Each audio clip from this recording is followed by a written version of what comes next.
All right.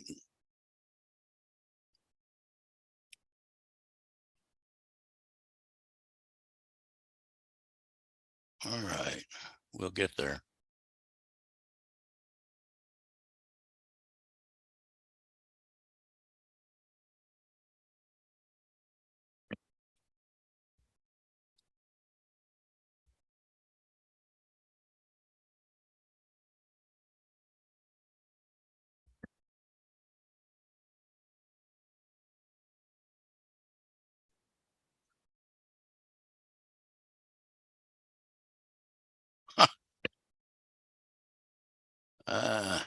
All right.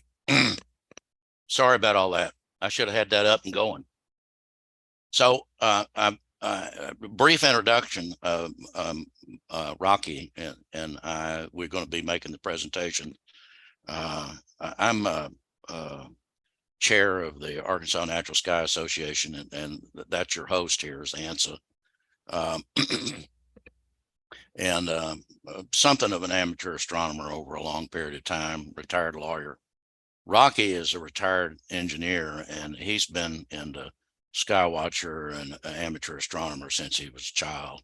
I think he made his own telescope at one point, and he is probably one of the most experienced observers. Well, he is one of the most experienced observers in the state. He's an Astronomical League master observer. So when we get into, when we really want to know something, Rocky will tell us about it. I will present first, and while I'm doing that, Rocky hopefully will try to keep an eye on the chat message. So if you get questions, plug them in there, and then later he'll present, and I'll try to track the chat session. But we want to start with a little perspective. Most people in the modern world have lost personal connection to the night sky. And this is not just because of light pollution, although that's a big factor. The reality is we've just moved indoors at night, and we occupy ourselves in air-conditioned comfort with various forms of artificial entertainment. So we're so oblivious, most people are so oblivious in modern society to the fact that there's a galaxy over our heads most nights. That it's not uncommon for authorities and emergency services to receive excited calls during a major power outage from people concerned with when they see the Milky Way, wondering what it is. What is that glow in the sky? Mysterious glow. And this photograph is taken in Boston, Arkansas by a friend of ours, John Reed. And it shows some of the 5,000 stars that you can see naked eye in the night sky under a naturally dark sky. And it shows the sweeping glow of the hundreds of billions of stars that make up the Milky Way. The Milky Way is about 13 billion years old, and about 125,000 light years across, and you all know what a light year is. And our sun is about 4.5 billion years of age, lies about halfway out towards one edge of the galaxy. And in this image, we are looking at the summer Milky Way. And down here in the lower right, maybe you can see my cursor. You can see this area right here is particularly dense. In the summer, and in that particular direction is where we're looking towards the nucleus of the galaxy. You know, the galaxy is sort of like a fried egg, sunny side up fried egg. Well, there you're looking toward the yolk. You can't see it because there's so much between us and the actual core of the galaxy. And all this area that's dark in here, that's not where there isn't anything. That's where there is so much soot and gas from earlier generations of stars that have gone through the life cycle that you can't see through it to the stars that are beyond. Now in the winter, the Milky Way will cycle overhead, and this time of year we're looking at the winter Milky Way, which is we're looking in the opposite direction away from the core, and it's not as thick as the summer Milky Way, but it's a little closer or maybe a lot closer. The next arm out is closer. And so you find some of the more spectacular dark sky objects there, like the Orion Nebula. Alone, this would undeniably be nature's grandest spectacle. It is nature's grandest spectacle. But in addition to that, you've got the occasional comet and shooting stars, and the wandering dance of the planets and our lovely moon, to witness and ponder in the night sky. So what we want to do in this course is help people to rediscover the connection and familiarity that our ancestors had with the universe before we had air conditioning and people sat out on their porches, that we live in as it revealed in the night sky.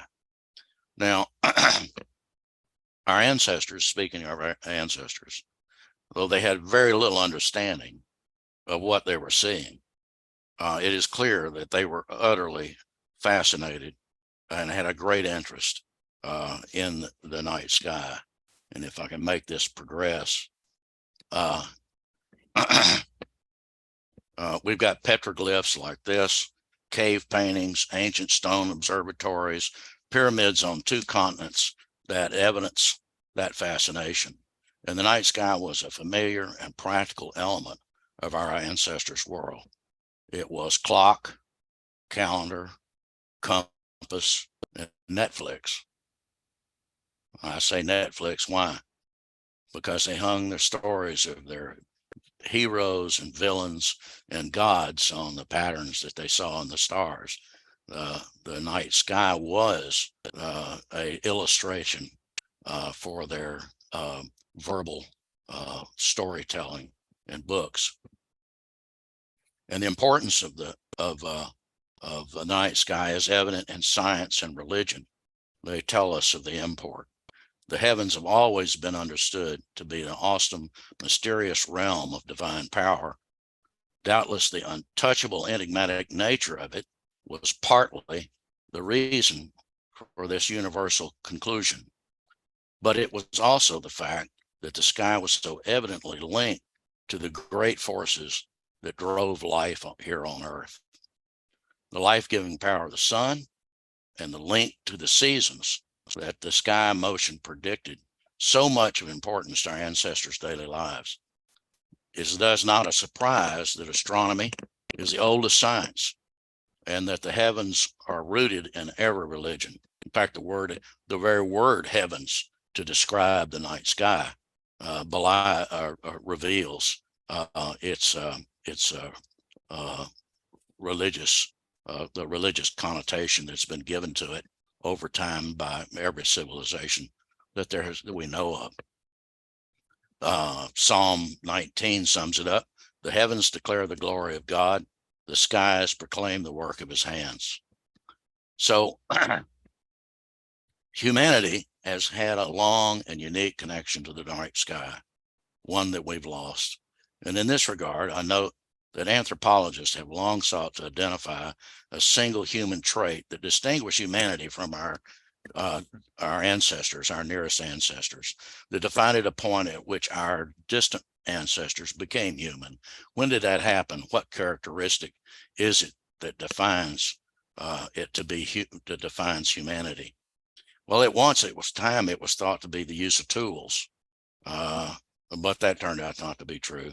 Lots of animals use tools, and some create them. It was then proposed that maybe it was language, but that also turns out not to be true. I've got a pet theory, and that is it was when our ancestors first began to ponder the night sky with an inquiring mind, to study its rhythms and make conscious use of them. And let me ask you to consider, what if the universe existed without any conscious intellect to witness it? Think about it.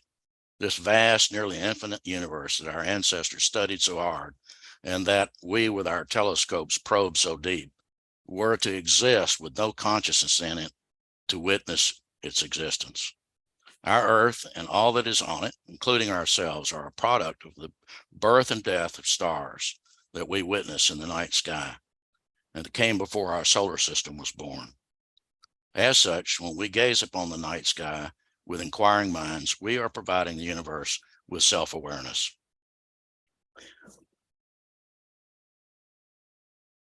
So there are some of the religious and science structures and defining humanity. I've gotten carried away with telling you about it and not skipping through the slides. This one I'm not going to spend time on because we don't have time for it tonight. But if you're not familiar with the Drake equation, you might look it up. I only reference it to say, as far as we know, so far, and we've been looking for 60 years, we have discovered no sign of any other intelligence in our galaxy. So we are, to that extent, the only known witness and consciousness for the universe. So what we want to focus on in this course is learning the sky naked eye, although we will also touch on, to some extent, the use of binoculars and small telescopes.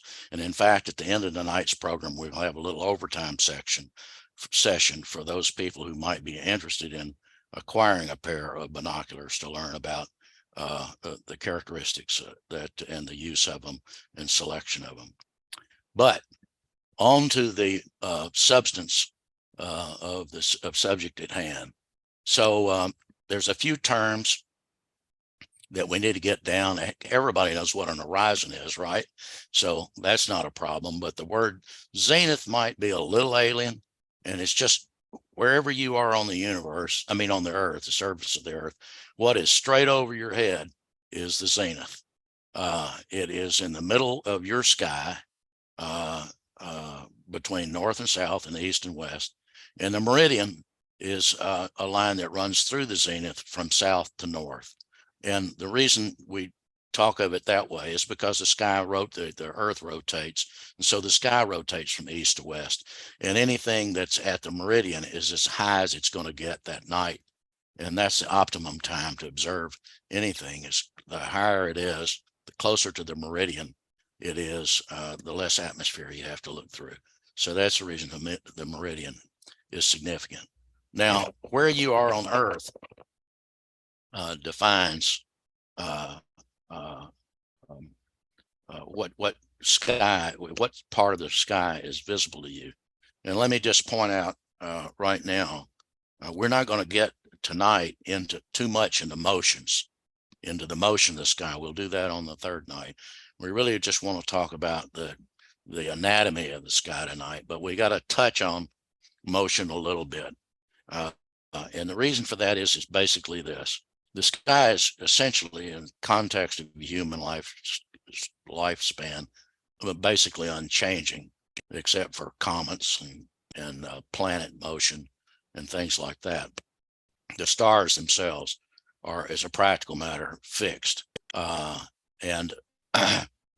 what you see then depends on where you are. So if you were on the North Pole, all you would be able to see is the northern sky, and the whole sky would rise in the east and pass overhead and set in the west each night. If you were at the equator, you could see the whole sky from the South Pole to the North Pole. You would see half of it, and it would rise in the east and set in the west each night. We live like in this middle one here. We're 35 degrees north of the equator. So there's a part of the sky down here that we never get to see in the southern sky. And there's a part of the sky that just goes round and round. It never sets. It's called the circumpolar region of the sky. You can stay up all night, and you can go out every night of the year. That part of the sky is always going to be visible. Sometimes it'll be high and sometimes it'll be low, but it'll always be, everything in it will always be up somewhere. The rest of the sky rises in the east and sets in the west. And this is a function of the time of day, as we will learn more in more detail on the third week, the time of day and the time of year. Those two things work together to define what part of the sky is up at any given time during the night. And year to year, at the same time, of the year and the same time of night, it'll be the same. That's my point. This just illustrates that circumpolar region.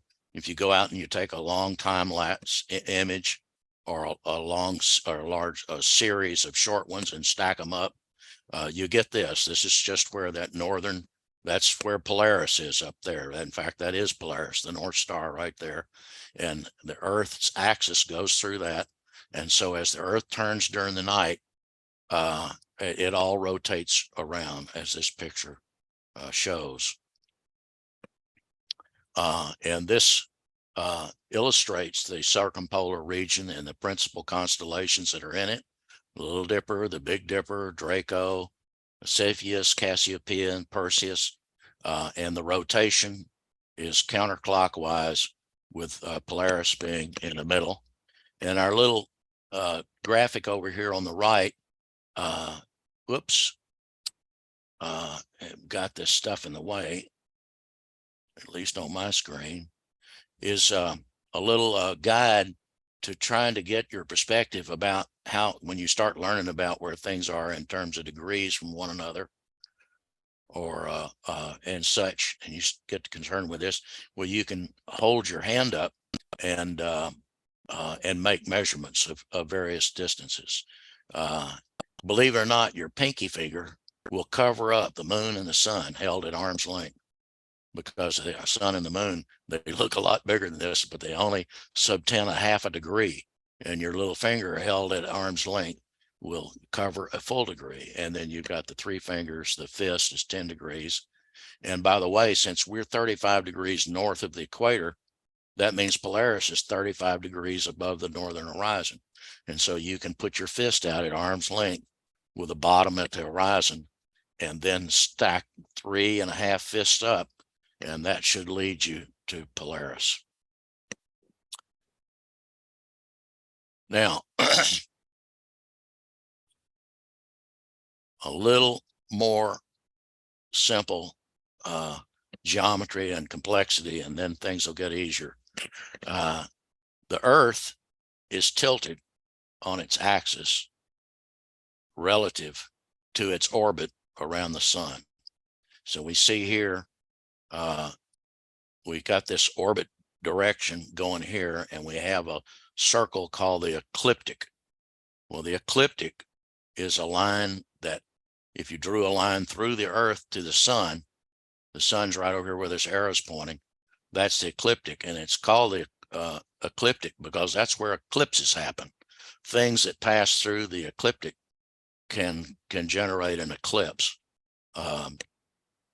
And everything in the solar system lies pretty much on this ecliptic line. So Venus and Mars are on the ecliptic inside the Earth's orbit, and Venus and Mercury and Mars and Jupiter and Saturn and so forth are outside the Earth's orbit on the ecliptic, and the moon is pretty much on the ecliptic. The so-called celestial equator is just the Earth's equator, and it's tilted relative to the ecliptic because the Earth is tilted relative to its orbit around the sun. And that celestial equator is just an extension of the Earth's equator, and that is where the stars move. The stars rotate around the Earth's axis during the night, because as the night goes on, because it's being driven by the Earth's rotation. So those two things diverge. The ecliptic and the celestial equator are at an angle to one another, is the bottom line there. This just shows the principal constellations that we think of when we talk about astrology, not astronomy. My dad used to refer to my hobby as astrology. Those constellations are the ones that lie on the ecliptic, the principal ones, principal constellations. So, and of course, it is this tilting on the Earth's axis relative to its orbit around the sun that counts for the seasons. We all know that, but it's worth thinking about for a moment in this context, with winter being when the Earth's northern hemisphere is tilted away, from the sun, and the summer being when it's tilted towards the sun, making for short days and long days. And then the equinoxes in the spring and the fall, when night and day are of equal length, are when the Earth is not tilted either toward or away from the sun because of its position in its orbit. And if you are patient and go out frequently and observe sunset or the sunrise for that matter, as the year wears on, you'll notice that the sun, the setting point of the sun moves north to south, depending on whether you're moving toward winter or toward summer, with moving as shown here. And so, as I've really already said, the ecliptic, if you go out, now we're 35 degrees north, so, but even if you were at the equator, and the ecliptic would not line up with the zenith, and the ecliptic rises and falls with winter and summer, just like the sun rises and falls. It's just the opposite, but due to the tilt of the Earth on its axis, not aligning with the ecliptic itself, the line between the sun and the planets. But once you understand that, then you can go out and note where the sun sets, and then from that you can anticipate where, looking back towards the east, you're going to find the moon, where you're going to find any planets that are up, because they will lie on that line that extends from where the sun rose in the morning to where it's set at night. And you can sort of see that right now. We were talking about before we got started here with the conjunction that's the growing conjunction between what is it, Venus and Jupiter and the moon. They're all pretty much near one another in this north-south. Of course, they change east-west over time. I'm not sure what that slide's about, to tell you the truth. Oh, okay. I've got to go back because I'm now in Rocky's territory. Rocky? Okay. Can I sign in? Sure. I'll stop sharing. You. Okay. You jump in. Any questions while he's doing that? Oh, you've got to enable me to. Oh Lord. Okay. Let's see. That's security. Enable share screen. Can you do that now? Yep. All right. I got so into trying to introduce everybody.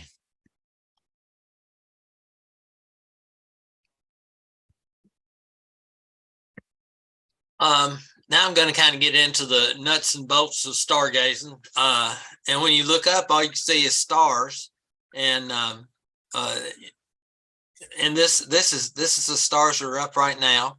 And you can kind of see the Milky Way a little bit right here. The Milky Way in the winter time's not nearly as bright as the Milky Way in the summertime. But you can also see different colored stars, like here's Aldebaran and Betelgeuse are a little bit redder, and that's Mars right there. And you can see it's even redder than the red stars. But anyway, what I'm going to do is talk a little bit about constellations and asterisms right now. And then when you add lines to it and name the stars, then they start to become figures in the sky instead of just stars. And as you learn them, you won't just see stars anymore either. You'll start seeing these patterns in the sky. And a lot of these patterns came down from before our recorded time. They're in the earliest writings that we've had, some of them, like Orion and Taurus, and some of the other ones. And those were the original those came down from prehistory. So those are the ones they sat around the fire and talked about and made stories about first. And but you can see here, I've named some of the stars here. We're going to talk a little bit more about the star names, because it's important to, the first magnitude stars are the brightest stars, and I'll talk about magnitudes too in a minute. They help you find your way around the sky. You may not be able to even see constellations in the city, but if you know the kind of the bright stars, you can still know what part of the sky is up, and you can figure out where which star is going to come out first in the evening, and kind of know which direction it's going to come up. There's also about 1920, they established that they couldn't just, the dimmer stars in the constellations, they didn't know how to identify them, so they created borders, and so anything within this border is part of Orion, is a star from Orion, and so they were able to name the stars that way, and find the stars besides coordinates. But anyway, that established the boundaries for the thing. Of course, we don't see any boundaries when they're in the sky like that.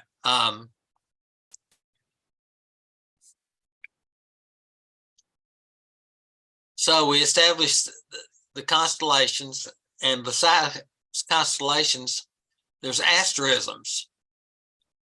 And asterisms are like right here, you've got two asterisms within two constellations. You got Ursa Major, which is the Big Dipper is in, and the Big Dipper would be an asterism within Ursa Major. But they can also be part,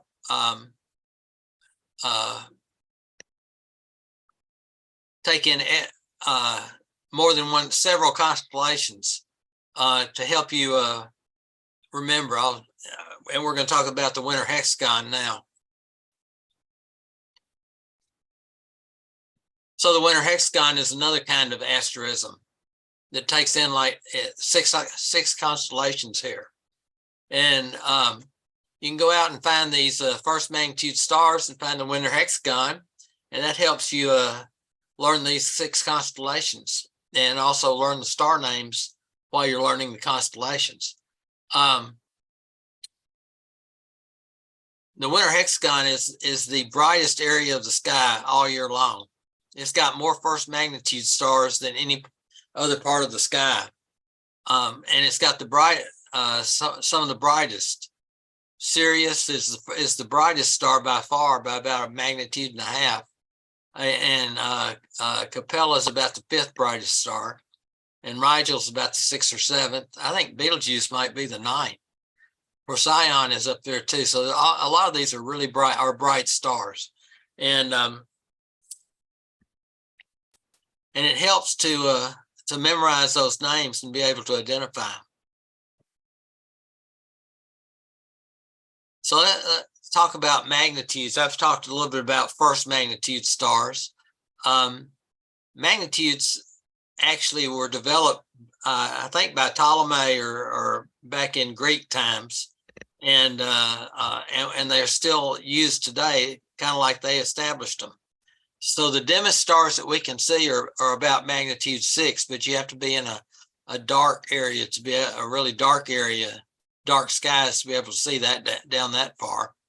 I'm in town, and I can turn out the lights around my house and see down to about magnitude 5, and you just have to figure out what you can see in your yards. But we'll talk more about that too. The kind of the trick to being able to see more stars in your yard is to turn off as many lights as you can, of course, but also find an area where you can block the light out of your side view and stuff like that. Go around the side of your house, or I have some lights in my neighborhood that I'll get behind my truck, and that helps. But back to magnitude, when you're on a star map, the magnitude, the larger the magnitude, the brighter the star, the bigger the dot. That makes sense. they go opposite to what the way you'd think. The brightest stars are like 0 magnitude or -1, and the dimmer they get dimmer as the magnitude goes up.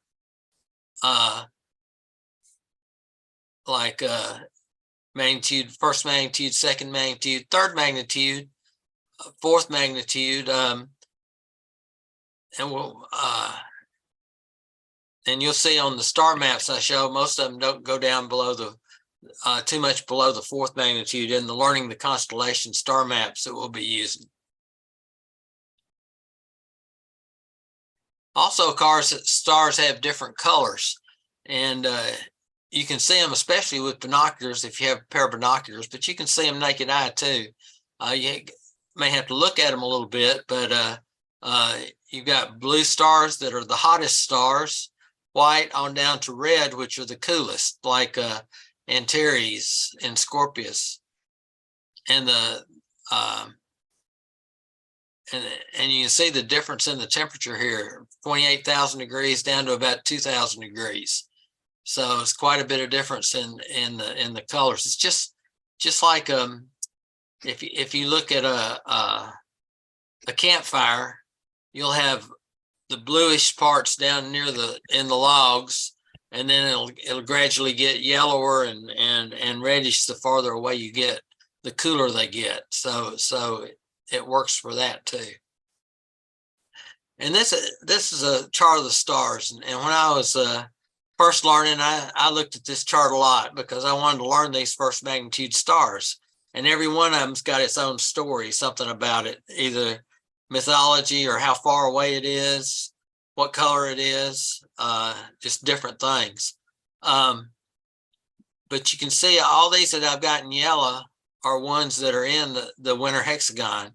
So out of the top 26 stars, how many? 1, 2, 3, 4, 5, 6, 7, 8, 9, 10, 11 of them are in this winter sky that we got right now. So it is one of the most exciting times of the year and best times to start observing, because you got a lot of bright constellations that are easy to identify and easy to trace out. I went back to the winter hexagon. Let's see what's next.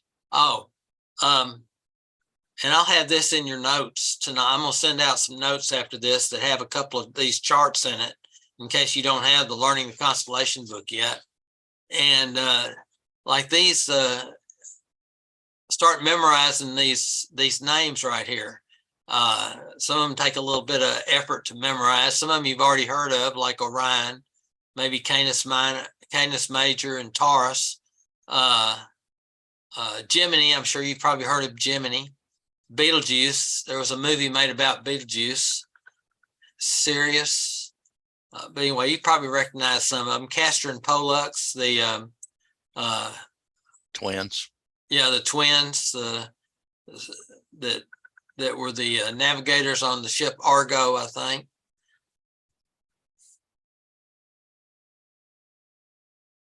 Bruce, I think I'm going to go ahead and go to Stellarium now. So I'm gonna stop share and then start sharing again.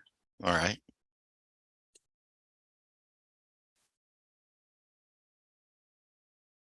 Another good time for questions if you got it. Yes. Why are the magnitude numbers backwards? I don't know. Well, for one thing, they go down to -6, -20 or something like that with telescopic images. I don't know. That's just the way they established them. Yeah, I don't either.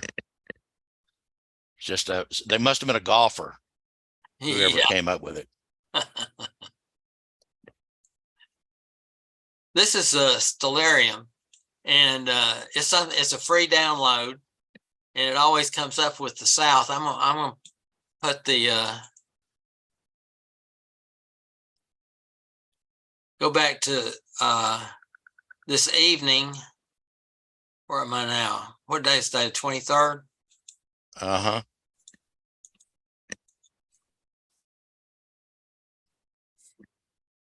Okay, so that's sunset tonight. And you can see over here, that's not right because that's where the moon was last night. Oh, you got it on the 22nd now. Oh, that's why. Yeah. Okay, there we go. So you can see how the moon moves in one night. See, I changed the date from the 22nd. If you got out last night, you got to see a nice conjunction of the moon and Jupiter. They don't blow up real good right here, but I'll show you. This thing shows you the phase of the moon. So this is last night. So you can see it was a nice thin moon.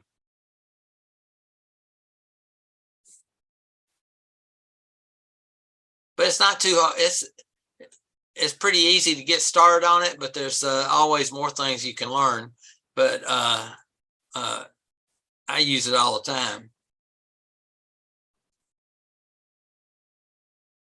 Okay, and this line I've got through here, and is the ecliptic that Bruce was talking about, and you can see that the planets and the moon follow the ecliptic. There's the moon tonight, and then let's find. Here's Mars right here, and you can see it's on the ecliptic. I'm going to turn off those. There we go. So the ecliptic goes through Mars, and then it comes up through Gemini, through Cancer, which is, you can't see any stars there because if I go up about 30 minutes, now you can see a few stars in Cancer. Because it got darker. I was at sunset, and this kind of shows sunset and shows the changes in the sky. But it also goes to Cancer here and Leo the Lion, which is another constellation that's up right now. We consider it a spring constellation, but it's close to being spring. I see a lot of buttercups coming up right now.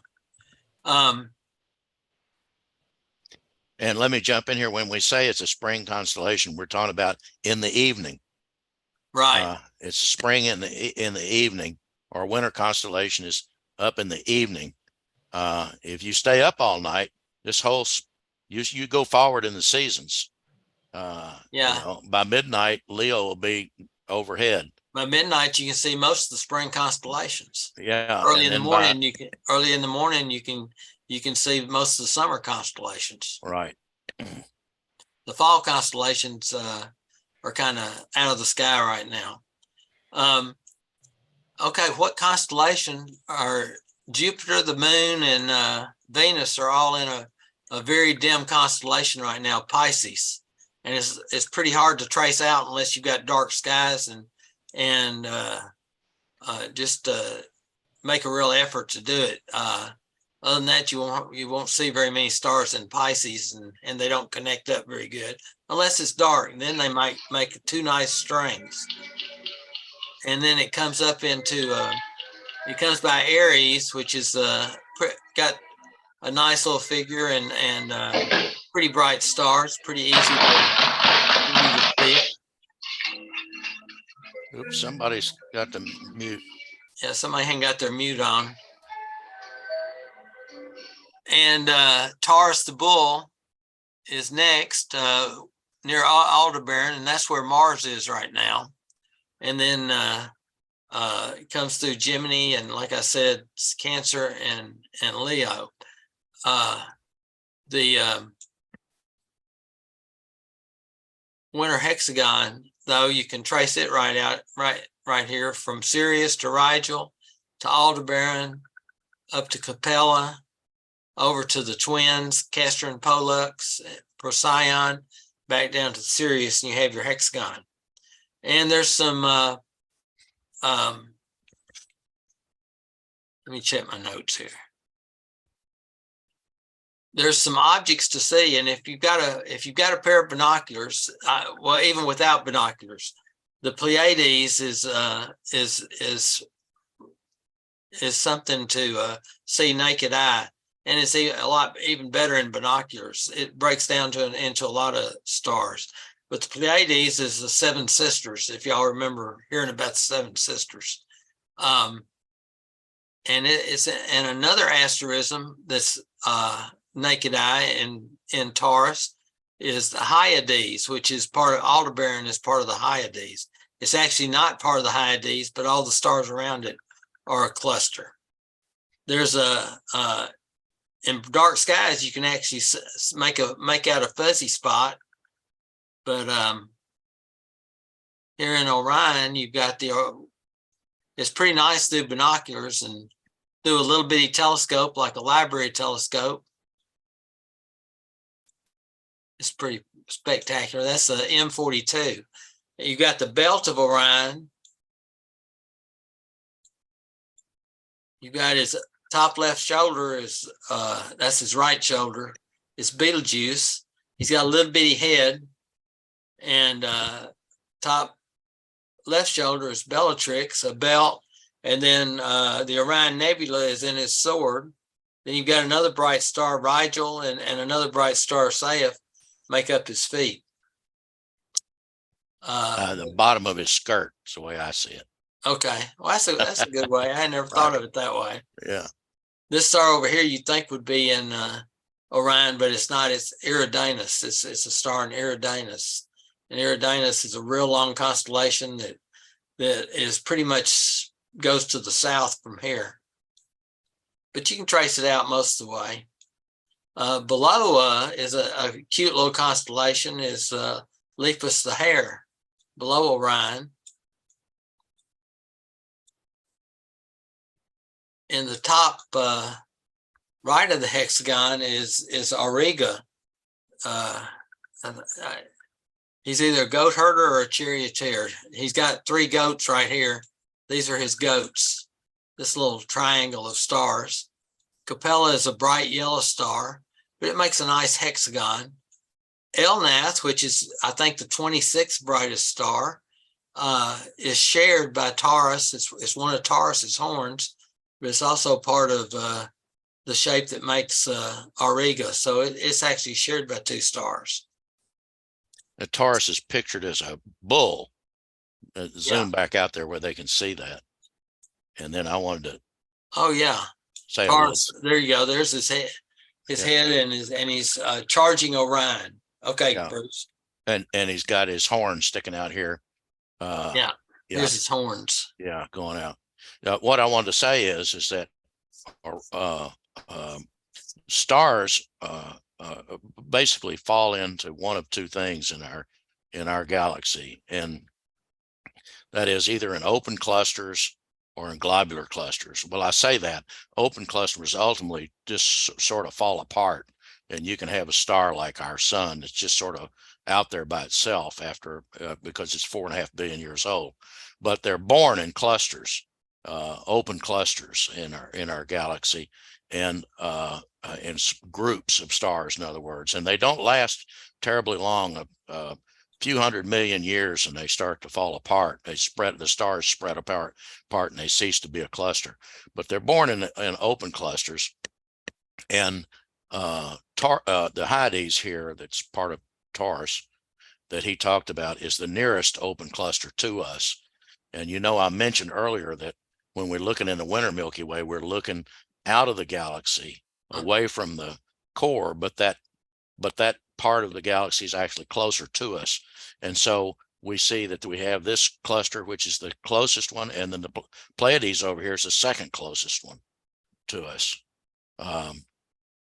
and full of blue stars because it's a pretty young cluster.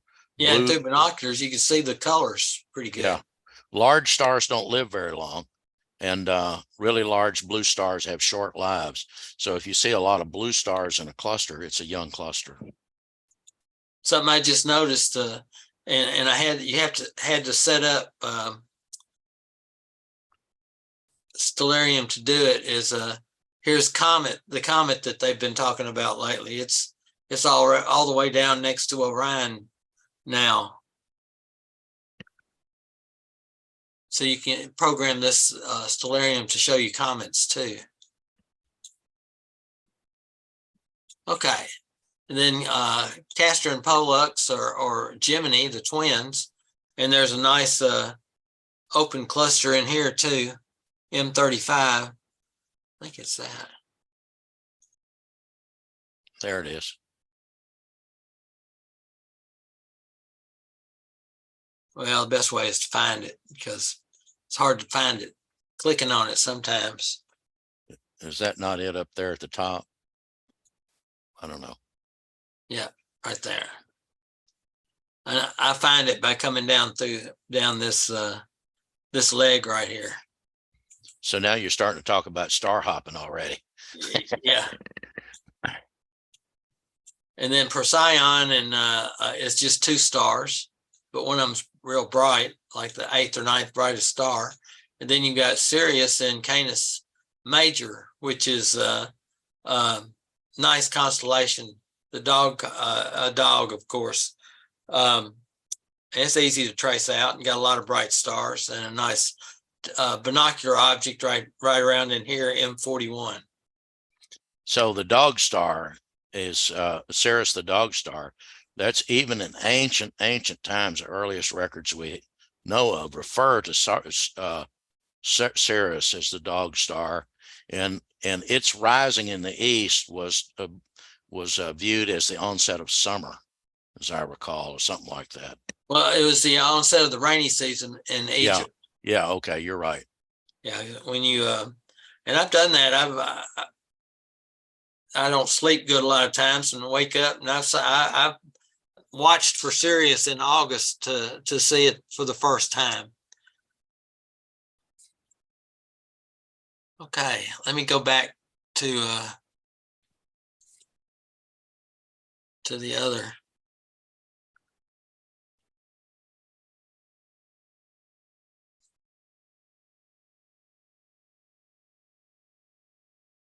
Okay, here's a method to learn the sky and start learning the seasonal asterism by pronouncing the learning the names, and then study the asterism before you go outside, and then first opportunity go out and trace them down. You can use a chart, and I'm including a chart in the handout, and a red light. Red light keeps your, we'll talk more about that next week, but a red light keeps your eyes from losing their night vision.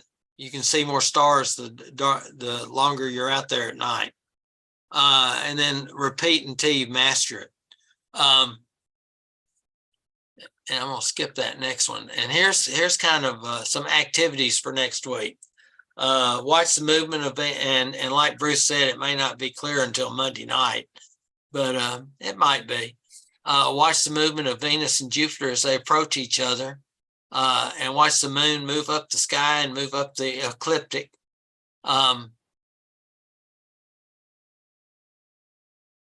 And the moon goes pretty close to Mars on Monday night. So hopefully Monday night you'll be able to see a conjunction of the moon and Mars.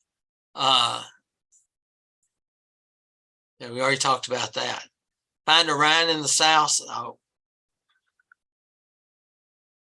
and trace out the winter hexagon. Start learning the bright star names and constellation names. Use the Big Dipper to find the North Star early in the evening, and I'll have a chart for that. Notice position and go out again before bed to see how it's changed. A little bit about the Big Dipper. I don't have a chart to show you, but right now the Big Dipper is rising in the east at dusk, and it's almost at 3 o'clock. It's going, the clock's going backwards, but it's almost at 3 o'clock. And when it's at 3 o'clock, if you're in southern Arkansas, or if you have a good south horizon, you can see the second brightest star, Canopus, on the horizon. But it takes some effort you've got to find a place that's got a low horizon, or be a little farther south in the south. But watching the Dipper come up in the spring is nice. So look at that while you're out there. Suggested to borrow a pair of binoculars if you don't have one yet, or buy a pair, at least 7 by 35, and we'll talk more about binoculars here in a minute. Okay, how are we doing on time, Bruce? You got 5 minutes. Okay. So one of the funnest things to observe, and the brightest things, you can observe it even from the city, no problem, is the moon. And as you learn the moon, just like, well, let's talk about this. Learn the phases first. We just saw that went through the crescent phase, and so the sunlight's coming from the right here, and when it's new, it's shining on the opposite side of the moon, and so we've got a dark moon. No moon. The sun is between the moon is between us and the sun. Then as it starts coming around, what we see is a little crescent. And that's what we're seeing right now. Then when it comes all the way around to 90 degrees, we see a first quarter moon, which looks like this. And then gibbous moon is the next one, and on to full. Then as it comes on going back, it goes backwards through the gibbous, the third quarter, the waning crescent, and then the new. We'll talk more about observing the moon in one of our future sessions, but the moon, I'm including some charts tonight. If you want to start looking at the moon, that talk about how to, it's in our newest Learning the Constellation book. It's the same charts that's in our newest book. I don't know if you can see. There you go. And it just goes through the basics of learning the dark areas of the moon, which are the seas, and especially with binoculars, and you can start learning the moon. You can find your way around the moon pretty good. And you can watch how the moon changes night to night. It moves like 15 degrees a night, somewhere 14, 15 degrees a night. So it changes quite a bit every night. And you can just get a feel, just going out and looking for a few minutes every night, you get a feel for how it moves through the constellations and a feel for the ecliptic.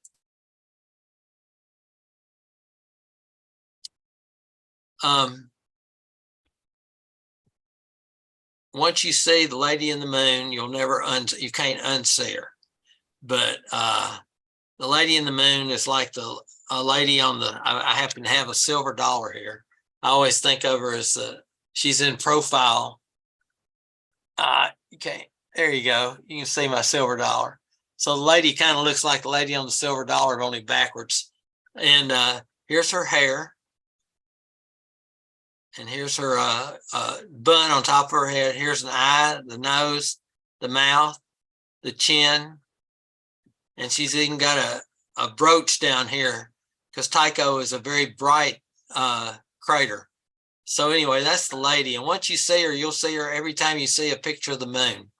But it also helps you because it's some of the major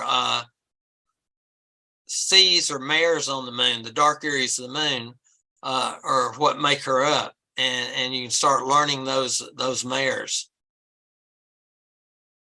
Then another one is the rabbit in the moon.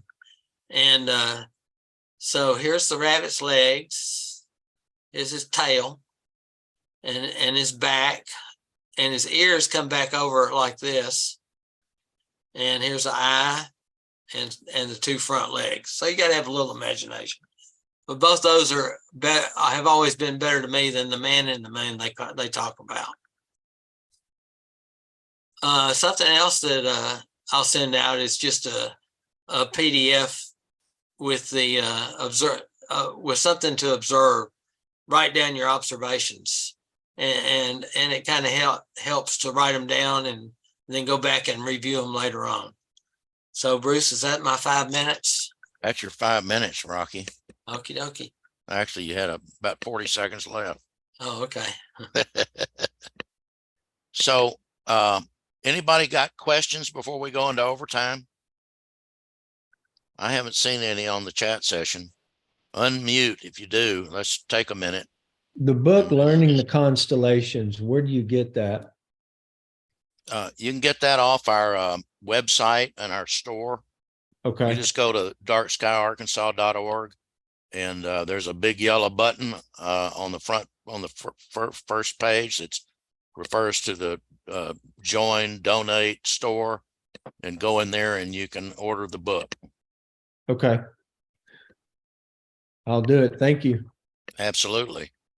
So what we're going to do now, if there's no other questions, we're going to take a few minutes, and it won't take long. For those who are interested in maybe thinking about binoculars, we're going to just take a few minutes about how the nuts and bolts of binoculars and how to evaluate them and use them. So Rocky, you want to go ahead? Okay. And we know when you start out stargazing, a lot of people, they want to start out stargazing. They want to know which telescope they should buy. And, you know, our answer is don't buy a telescope first. Start out learning the constellations and with a pair of binoculars, because binoculars, they're so much simpler, and you can just walk out your door and observe a lot of things with binoculars. Even after you get a telescope, you'll still use your binoculars a lot. So there's a couple of kinds of binoculars.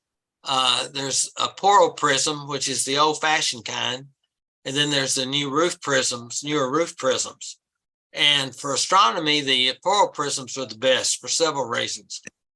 First of all, the prisms in them let a little bit more light through for the same size. So you get a little bit more light, which is one of the main things in astronomy. Also, the wider objective lens gives you a little bit more perspective. And the third thing is they're cheaper. They're about half the price for the same quality binocular for a poral prism. Roof prisms are great too. And if you got, especially for bird watching, they're smaller, a little lighter weight. And I've got a pair or two of them, and I like them too. But for astronomy, I've got a poral prism. So the objective is the size of the objective is the light gathering power, and that goes for telescopes too. And so you got different objectives like 35 millimeter, 25 millimeter, 42 millimeter, 50 millimeter. And that's the objective. The other measure of binocular is how powerful it is. So you'll see on your binoculars, there'll be 7 by 50, which means they're 7 power with a 50 millimeter objective. Something else they might say, and you might have to look it up, but most of the old binoculars told you, and some of the new ones do too, the field of view is 372 feet at 1,000 yards. And you want as wide a field of view as you can get. So that's one of your parameters for choosing binoculars.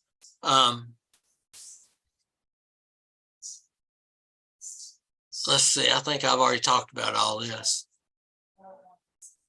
Well, you just here you do point out that the 35 millimeter to 50 is sort of the range that you typically want to look at for astronomy. You want at least like the sweet spot of 8 by 42. Yeah, my sweet spot's 8 by 42. Construction, at least water resistant, preferably waterproof. You want multi-coated lenses. Eye relief is how far the image is from the eyepiece. And if you wear glasses, you need to have pretty long eye relief. So like 14, 15, 16 millimeters is what you want to get in your eye relief. Another measure, and these are just different parameters for binoculars to help you choose binoculars. Close focus distance.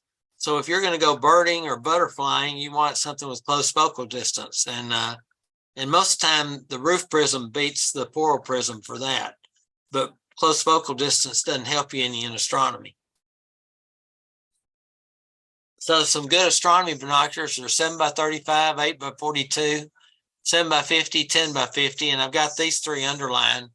A long time ago, 7 by 35 was kind of one of your main binoculars. That's what I started with. My daddy had some some binoculars he brought back from World War II, and that's what I started with.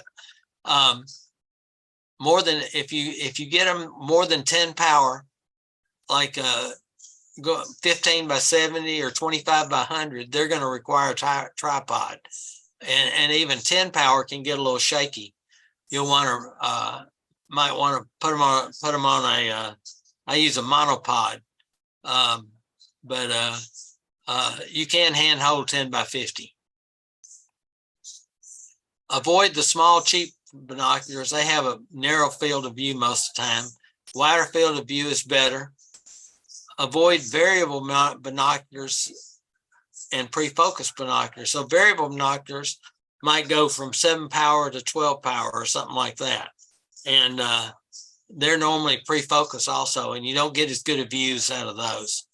Multi-coated lenses, waterproofing are also desirable. So here's your eyepieces in the front, and normally your focus is here in the middle. You get bigger binoculars and your focus may be 2 individual focuses, and then there's your main lens. And here's some comparison of binoculars. And like I said, I recommend 8 by 42. That's just kind of a sweet spot. It's a whole lot better than 7 by 35 and almost as good as 10 by 50. But here's some different brands: Nikon, Aculine, which my favorite is the Bushnell H2O, because it's kind of the most affordable, and I've got several pairs and they've been really good. And if you want the roof prism, the Vector Crossfire is a good one. But there's a lot of binoculars out there, so it's fun to kind of go through the parameters and figure out which one that you think is going to work best for you. Any questions about binoculars? Any questions about anything? Let's unshare your screen and get everybody back on. Steve O'Coin says, I love the overwork mono, holds my 10 by 80s. And Steve, you want to say anything? Yes, sir. Well, after you and I had emailed each other, and this was probably in November, December. Yeah, man, I've taken the advice and heating it, and you guys have decades more experience than me. And yeah, as a matter of fact, I'm offshore right now. I'm in the Gulf of Mexico. It's not as clear as I'd like, but I brought the mono. I'm not toting my 10 by 80s out here. A guy had some 842s, and you know, I'm showing people. I'm like, hey, man, look. So for me, it's cool because people are like, you can really see this. I'm like, yes. No one actually understands that you can until you show them that you can, and you can reach out and touch this immediately. And I did bring the monopod out here, and I love the way you can jack it straight back and look at zenith, and it extends so high. I'm not quite 6 feet tall, but I can still get under the binoculars pretty well. Well, I didn't have an overwork. They didn't have them, but I bought the top mount for one and just screwed it onto a Walmart monopod, and I just love it. And you can sit down in a chair and lean back and set the pole on the ground. Like Steve said, you can look straight up at the zenith, and that's hard to do, and have it pretty stable. Well, so for everybody's benefit, a monopod is probably what it sounds like, but you may be wondering, it's just a single pole instead of like a tripod with 3 legs. It's a single pole that telescopes, the legs telescope out, and you put your hook the binoculars to the top of it, and then that helps steady the whole thing. Lynn asked, how would you decide what tripod you need? Well, if you get 8 by 42 or even 10 by 50, you really don't need a tripod or a monopod. They can help you, but you can also brace up against the side of a building or a car or something like that. Or I lay down on my back sometimes and just rest them on my eyes if I'm looking at the zenith. But if you do get something like a 7 15 by 70 or 20 by 80, or you just want to go the next step, then I like a monopod versus a tripod for binoculars, because even binoculars on a tripod are not easy either, because you've got to just get under them to look up. I'm sorry, Bruce. No, I can understand what you're saying, because you've got a tripod, you can't tilt the tripod. Yeah. And where the monopod, you just have it on that stick and it sticks in the ground, so it helps you steady, but you can rock the whole thing back. Yeah. And what you couldn't do with the tripod. I just made sure that the tripod I bought was at least 6 inches taller than I am. And I still haven't found a comfortable way to get under it and look. If I'm looking straight up, I still am struggling with it. But hey, man, it's part of it. Learning how to. I'm going to make a chair one day, I promise. Anyway, I've got to go to work. So thanks, guys. I'll see y'all soon at the next meeting for sure. Okay. Thanks, Steve. All right. Yes, sir. Well, unless somebody else has got a question or a comment or a thought, I think we're done for the night. Thank y'all. Appreciate you. Appreciate you. Thank you. Thank Nice you. to meet Thank Bruce and everybody. Rocky. Bye, guys. Thank you Bye-bye. very Thanks a much. lot. Thank you Bye-bye. much. See you next week. Week. And be sure and observe if you can. Get out and observe.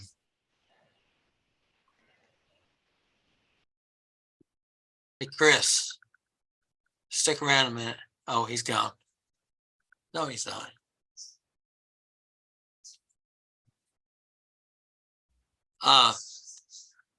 Chris, they're talking about Messier Marathon. Who's talking about it? Catherine? I've been through that a few times already. Yes. Okay. Well, I want to pursue this mini marathon. I think you'll get a lot more people participating, and it'll be a lot more fun. I agree. And I might even help on the flat grill cooking the next morning. What's a mini marathon? Well, you just that observe evening. till midnight, and you observe a certain part of the sky. You observe like the winter constellations. Okay, Right instead of there. trying to stay up all night. Yeah. Yeah. But you have a list that you're trying to complete. Just like the marathon, but it actually is something you can complete. Where the Messier Marathon is something that's pretty. I'm sure some people have completed it, but there hadn't been that many. Yeah. I found a place. I've just had so much on my plate. I haven't been able to push it, but Not you.